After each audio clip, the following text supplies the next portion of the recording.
In today's episode, I'm joined by Jake Watson. We're going to talk about muscle insertions.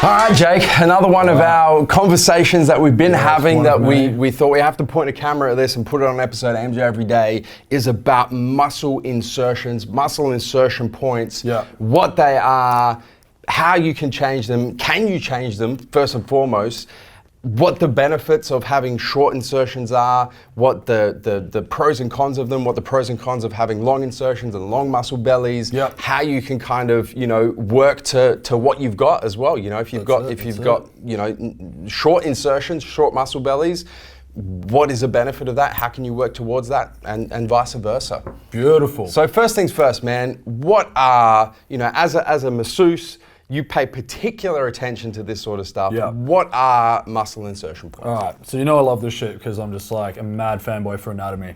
So basically every muscle has an origin and an insertion. So in a really simplified point, it's where the muscle starts and where the muscle ends, okay? So if you're looking at your bicep, boom, boom, okay? So that's the 2 points, origin and insertion, and then you've got the belly in between. That's a real simplified version of it, all right? And it applies to every muscle group, Every right? muscle. So every muscle's got bicep, an origin and but insertion. forearm, chest, rhomboids, traps, lats, quads, everything. It's got a point where it originates, a point where it finishes, and the function of the muscle is to bring those 2 points together. All right, that's a super simplified version, and it's enough to work with for what we want to say today. And so if you've got short muscle insertions, short muscle bellies, that means the distance between the insertion and the origin is shorter. And if you have long muscle insertions, long muscle bellies, the distance is longer. And there's a few variable points with it, like you could have a long femur with short origin insertion over the musculature through there, or you could have a long femur with long insertion. So there's a few variables on it, but for the most part, it's pretty consistent. You know what I mean? So it's like long muscle belly, short muscle belly.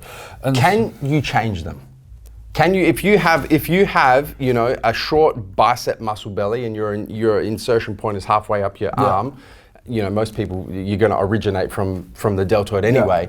But if you have a short muscular insertion for a particular muscle, can you change it? No, it is what it is. Like genetically, you're born with a structure and your body develops around that structure. You can tear it, which I wouldn't recommend, and that's probably going to change it. But for the most part, like your muscle bellies and your insertion points, they just are what they are. And we see it all the time in bodybuilding. This is probably the easiest way to explain a lot of this stuff. You look at a guy hit a lat spread from behind, and you see those lats attaching into one dude's pelvis, and then you see in another bloke, they're attached halfway up his back. They just are what they are.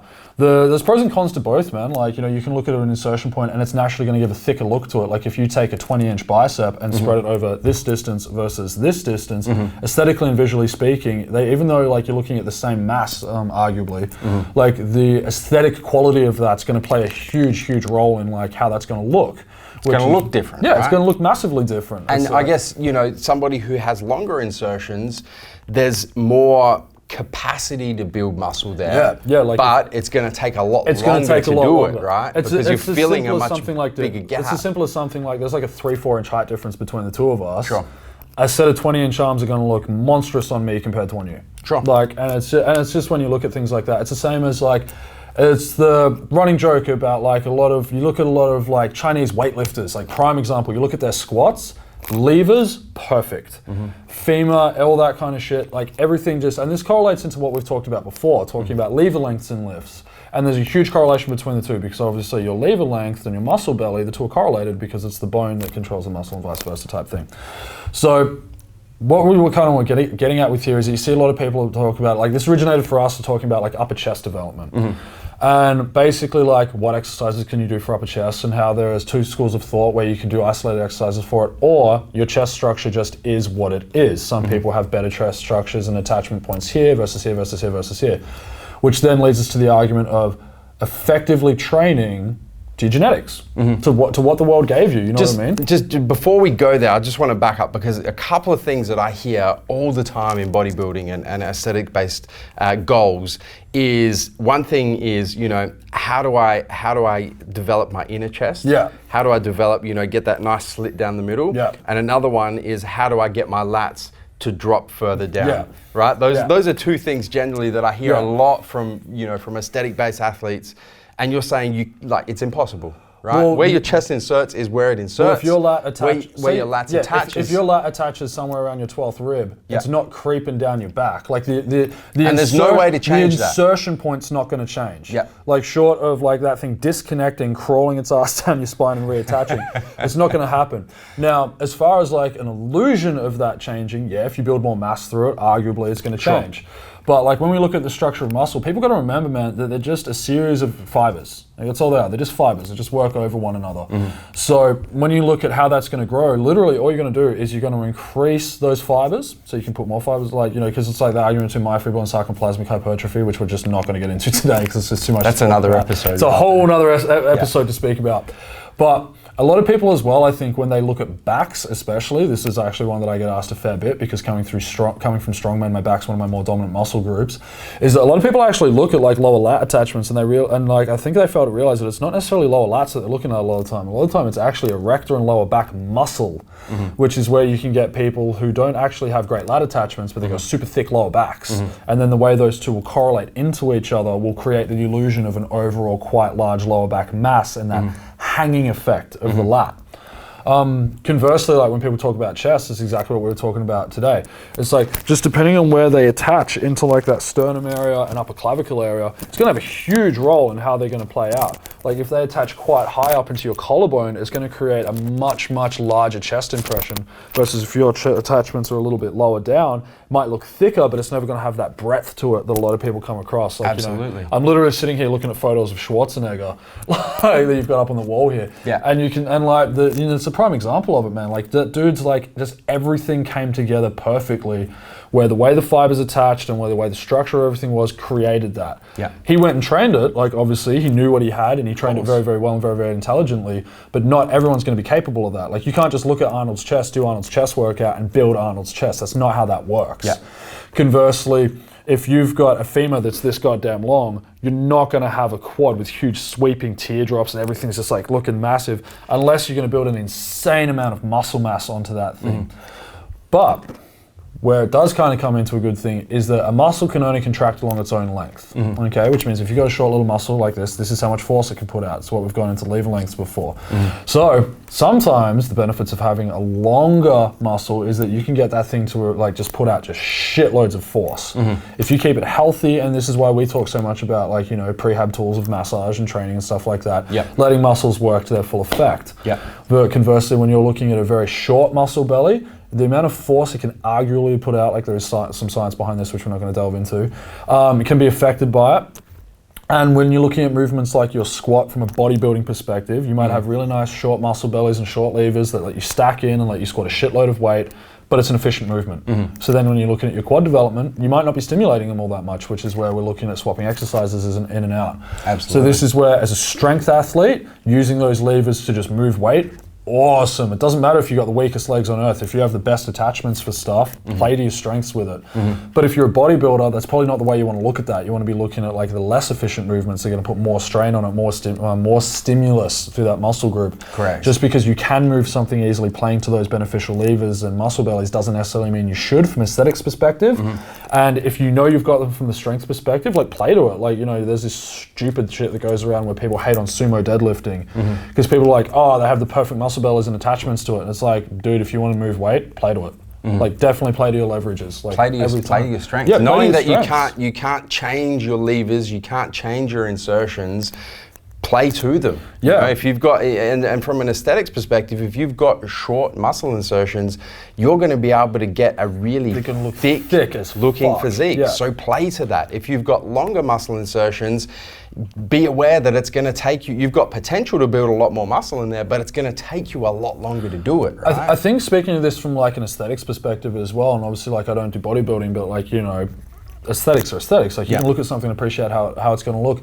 When you're planning where you want to take your physique, because I think that's a pretty fair assumption to make in aesthetics training, that you shouldn't be flying blind. You should have an idea of how you want your body to grow. You need to be aware of exactly. Like being realistic with yourself about your levers and about your muscle bellies and all that kind of stuff is going to play into it. Because if you're looking at yourself and you're like, man, I can't figure out why my proportions look off, you might have to be honest with yourself about, well, I've got super short attachments through my chest and shoulders, but then I've got these massive long legs. Yeah. How am I going to work accordingly to that? Versus if you're just looking at someone else and structuring your training around their muscle bellies and their muscle attachments, you're shortchanging yourself on your training. Yep. It's the same as like, I talk about this with like, powerlifting and shit like that. You get some dudes that can put in insane volume on their squats because they've got an efficient squat.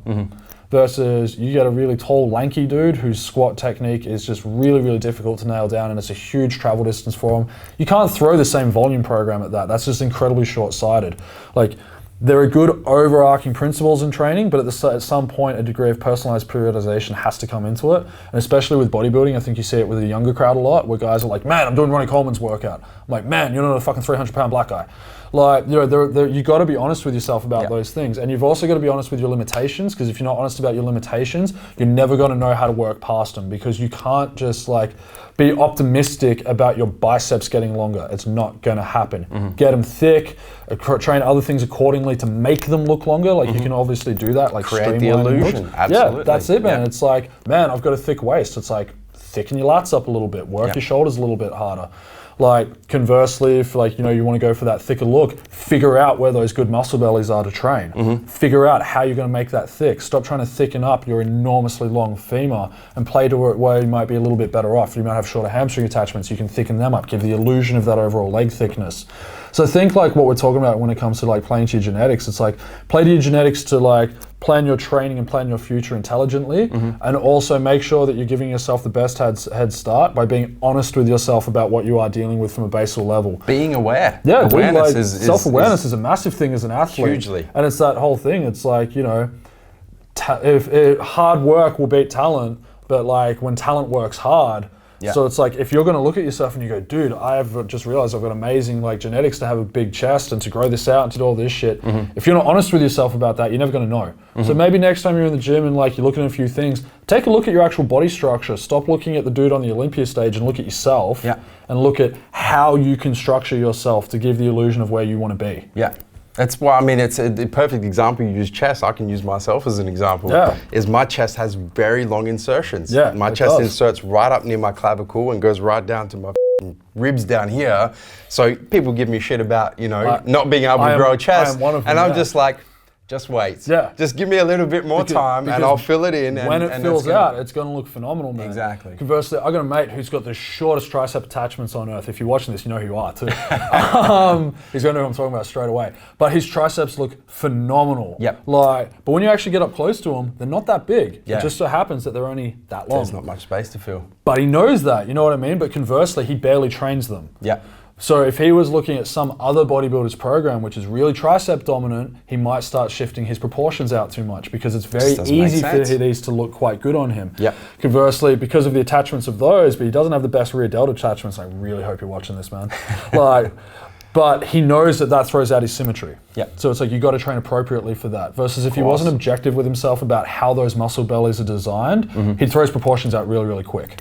And that's where like just that blind approach to your training without taking those things in consideration, it's just, you're just not doing yourself any favors. Like, you're really just shortchanging yourself and how you're going to build your physique, in my opinion, as a strength athlete. Guys, that's a wrap. Jake, thank you very much. We've gone through what muscle insertions are, the fact that you can't change them, the pros and cons of short and long, and then effectively play to your strengths, man. Play to your strengths, man. Work what your mama gave you. Effectively. Guys, don't forget to hit the subscribe button. Subscribe to our YouTube channel. Don't forget to turn those post notifications on, both on your mobile, your cell phone, and your desktop PC, so you don't miss a beat when it comes to the Massive Joes YouTube channel.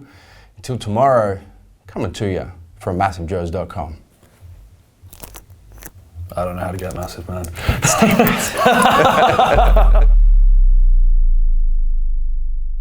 Thank you for tuning into this video. We hope you enjoyed watching. Don't forget to check out our latest upload and our recommended video, and be sure to subscribe to the Massive Joes YouTube channel to stay up to date with all of our latest uploads.